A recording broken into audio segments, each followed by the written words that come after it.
Olá, meus irmãos. A paz do Mestre Jesus esteja com todos vocês. Que Deus abençoe. Que o Senhor possa abençoar você gloriosamente. Um Feliz Natal para você e para sua família novamente. Que o Senhor possa vir falar conosco por intermédio da sua santa palavra. Hoje o texto para nossa breve reflexão encontra-se aí no Evangelho de Marcos.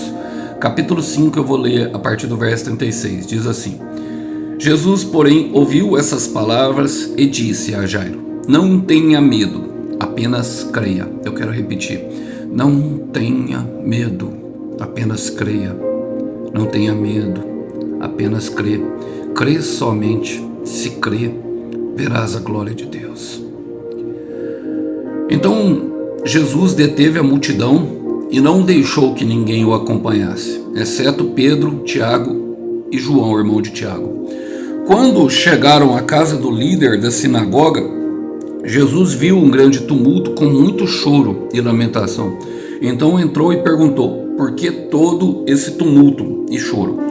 A criança não morreu, apenas está dormindo. Glória a Deus. Há poucos dias, agora acho que 1 ou 2 dias, eu ministrei sobre essa palavra, só que a segunda parte, e o Senhor me trouxe a primeira. Creio que Ele quer falar ao nosso coração a respeito disso. É a morte de Jairo, um líder da sinagoga, influente, pessoa influente. E ele foi pedir ajuda a Jesus, se dispôs a pedir ajuda a Jesus, mas no meio do caminho a mulher do fluxo de sangue simplesmente o abordou e fez com que ele parasse a trajetória. E talvez por isso ocasionando a morte da filha de Jairo. E a palavra que eu comecei a ler é justamente nesse momento. Por quê? Porque os seus servos chegaram trazendo más notícias, mas Jesus é portador de boas notícias. Eu quero repetir: as pessoas às vezes chegam trazendo más notícias para nós, mas Jesus é o portador das boas notícias. Aliás, o Jesus é as próprias boas novas, o Jesus é as próprias promessas de Deus. Então somente creia, meu irmão, somente creia. E eu quero fazer algumas aplicações pertinentes. Olha, começa falando: Jesus, porém, ouviu essas palavras. Que palavras? Não incomodem o mestre, a sua filha já morreu. Muitas pessoas vão chegar com essas más notícias. Muitas pessoas vão chegar falando: não adianta orar, não adianta pedir, já está morto, já acabou. A morte é o fim. Bom, eu quero dizer para você, meu irmão, é Provérbios capítulo 16, versículo 1, fala assim que o coração do homem pode até fazer planos, mas a palavra final, ela vem do Senhor. Eu quero repetir isso: a última palavra vem do mestre. A última palavra vem do mestre. E a ordem do mestre é sobre os seus anjos. É que os anjos te guardem. E ele te guardem para que você vá até o final. A morte não é o fim. Não é o fim. Independente do momento que você esteja vivendo, não é o fim. E ele disse a Jairo o que...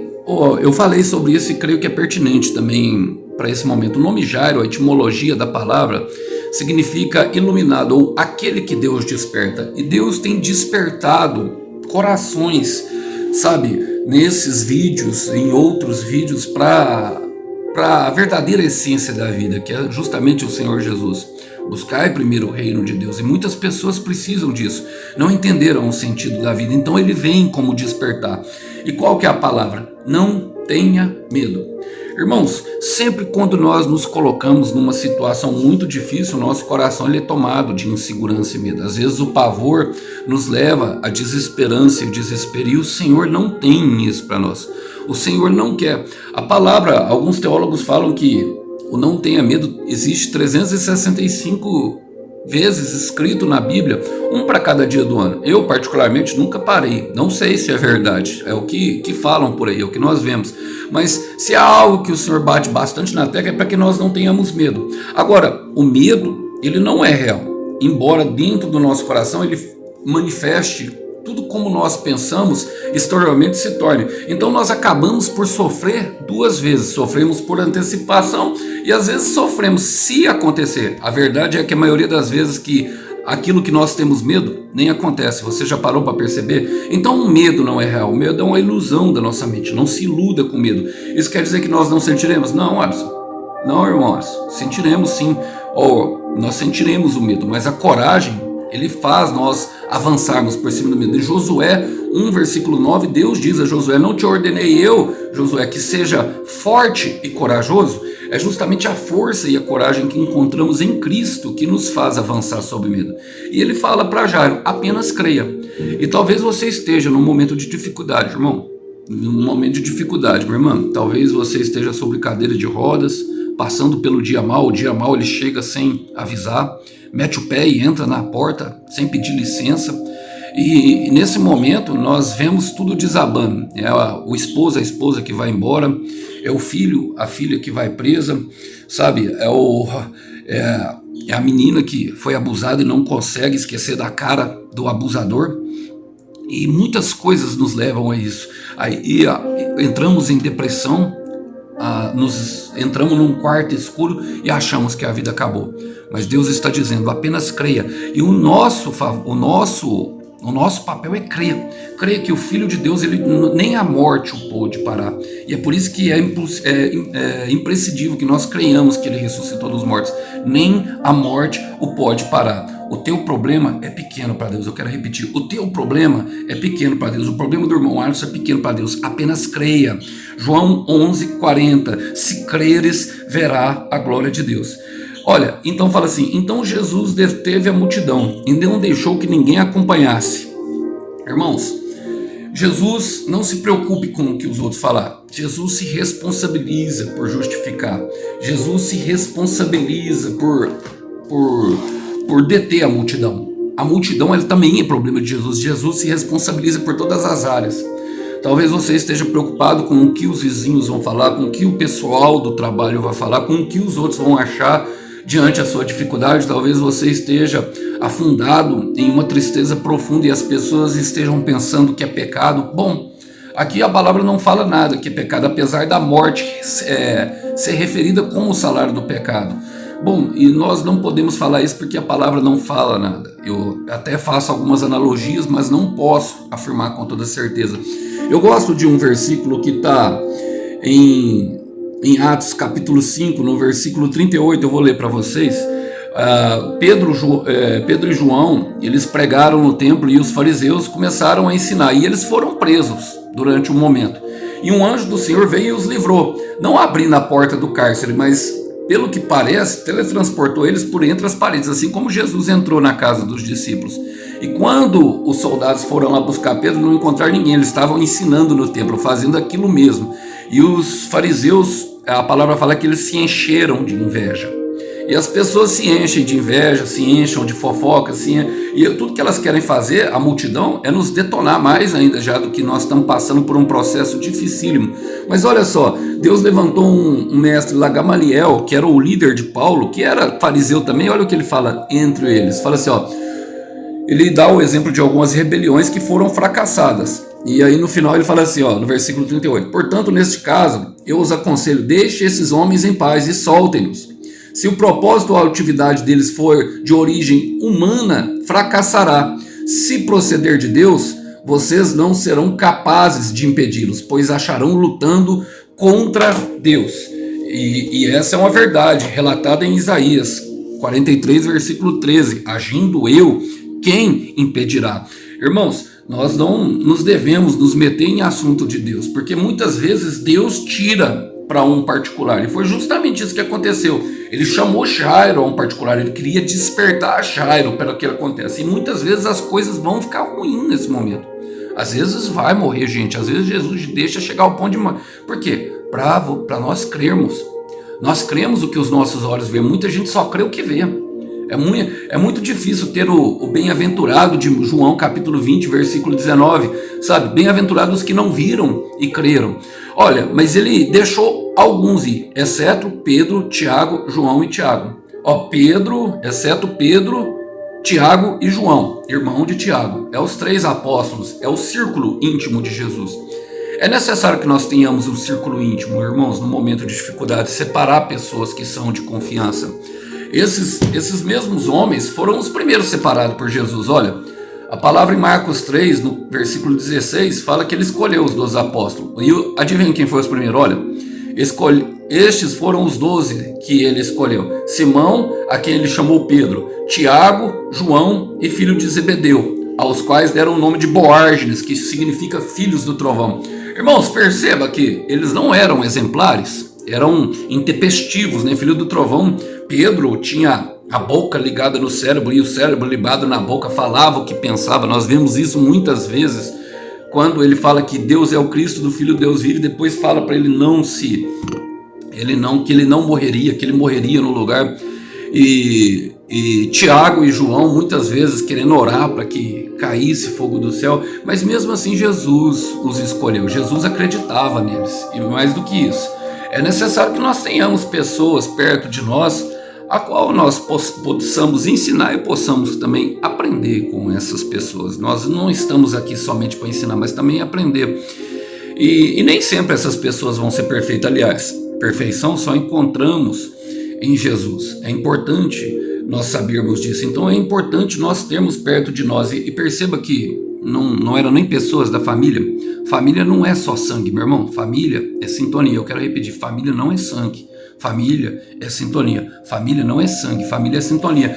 Por vezes as pessoas da família podem até atrapalhar, irmãos, porque elas sabem de todos os nossos pecados e elas querem nos levar naquele lugar que nós estamos justamente querendo sair. Bom, e aí fala assim, ó, quando chegaram à casa do líder da sinagoga, Jesus viu um grande tumulto com choro e lamentação. Irmãos, eu quero fazer aqui, porque Jairo significa aquele a quem Deus desperta. E a nossa casa, eu quero ler com vocês, sabe, e eu quero espiritualizar um pouco essa parte para que vocês entendam todo o processo que nós passamos, que é pessoal, esse deserto.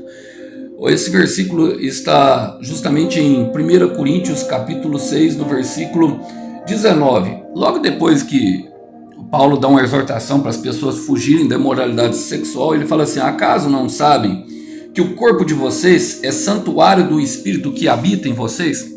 Quando Jesus chega na casa, é o Espírito Santo chegando na casa. A minha casa, a sua casa. Entende o que o Espírito quer falar para nós? E ele tem perguntado, por que todo esse tumulto e esse choro? Porque, sabe, uma morte, algo negativo, causa perturbação na nossa mente, perplexidade. Nós pensamos que nunca vai resolver.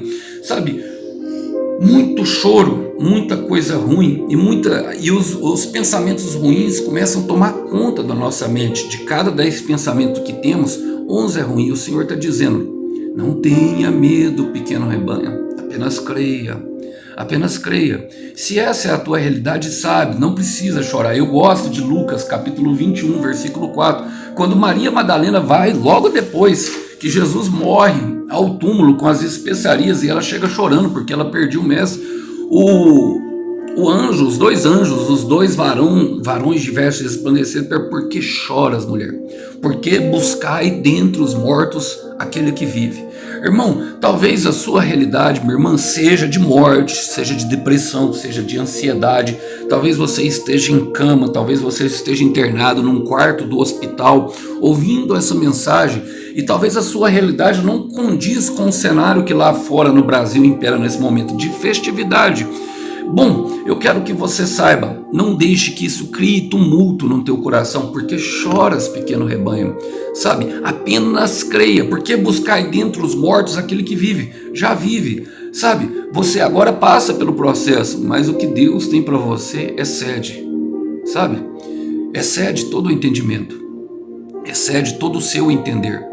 E é nesse momento justamente que eu falo para você que talvez a lágrima esteja escorrendo, sabe, pelo rosto, caindo no teu travesseiro, ou talvez caindo sobre a escrivaninha do teu quarto.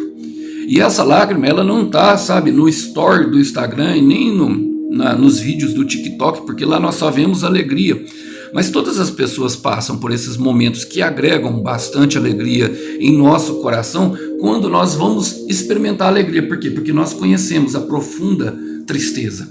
Então, não deixe um momento te roubar a beleza daquilo que já existe, que é a promessa, porque buscai dentre os mortos aquilo que vive. A promessa é viva. Talvez o processo seja de morte, mas a promessa é vida, a promessa traz esperança de vida. Você vai viver a promessa, meu irmão, você vai viver a promessa. Olha, ele fala, a criança não morreu, e já está dormindo. E eu vou ler já o versículo, versículo 41, que fala assim: segure-a pela mão, dizendo, Talita cum, que quer dizer, menina, levante-se. Essa é a palavra de Jesus, ele deu a palavra, levante-se. Então a menina que tinha 12 anos levantou-se de imediato e começou a andar, e todos ficaram admirados. Glória a Deus. Eu gosto nessa coisa, porque Jesus segura na nossa mão no meio das dificuldades. E a menina está dormindo, fala de um período de pecado, de um período de más escolhas, a qual nós levamos e nos conduz à morte. Mas o Senhor, ele é poderoso para interromper até esse período, ele é poderoso para nos perdoar. Ele sempre dava a ordem de levante-se, justamente quando ele estava querendo dar uma ordem de perdão de pecados. Bom, e é impressionante isso, porque essa menina tinha 12 anos, o número 12 quer dizer governo, e tudo que Deus quer devolver para nós é o governo da nossa vida. Eu quero terminar com vocês com um versículo, porque isso fala muito ao nosso coração. Muitos têm dormido no sono do pecado, muitos, não conseguem entender o que Jesus está fazendo, por que chegaram a tal lugar. Muitas pessoas, independente do que te fez, se é um processo, se o Senhor te separou, meu irmão, minha irmã, alguns momentos vão ter que ser corrigidos em nossa vida. Agora perceba que quando Jesus toca na mão e fala e dá a palavra, e a palavra é levante-se, a menina que se levanta. Jesus toca, mas é a menina que se levanta. Jesus toca, mas é a menina que se levanta, e ela se põe no caminho. Ela se põe no caminho. Os perdidos à beira do caminho, Satanás, ele tem o poder sobre essas pessoas. Jesus quer te colocar num caminho a qual você desfrutará da vitória. Olha, eu quero ler com vocês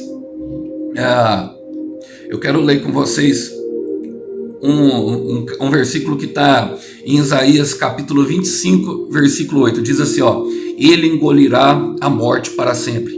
O Senhor soberano enxugará todas as lágrimas, removerá para sempre todo insulto. Algumas versões trazem vergonha contra a sua terra e o seu povo. O Senhor falou. E independente, meu irmão, de qual fase do processo você esteja, seja na de arrependimento, seja numa parte mais avançada, essa palavra é para você, porque você é povo de Deus, você escolheu Jesus em algum momento da sua vida. Mesmo que você tenha desviado, Jesus jamais perdeu o controle da sua vida. Ele enxugará toda a lágrima, Ele acabará com toda a vergonha. E no lugar da tua vergonha, Ele lhe dará dupla honra, sim. Ele nos dará dupla honra para nós vivermos o maravilhoso de Deus. E o que eu devo fazer, Ars? Apenas creia. Apenas creia, pequeno rebanho. Apenas creia, menino. Apenas creia, menina linda. Apenas creia. Crê somente e verás a glória de Deus. Chegará um momento em que isso tudo fará sentido. Eu sei que agora nós não entendemos, mas os planos de Deus nós só entendemos lá na frente. E nesse momento você verá que a sua lágrima está sendo enxugada pelo Senhor. Fique tranquilo, confia no processo. Deus tem o melhor para você. Que todos os irmãos possam ficar com essa breve mensagem. A paz do Mestre. Tchau, tchau.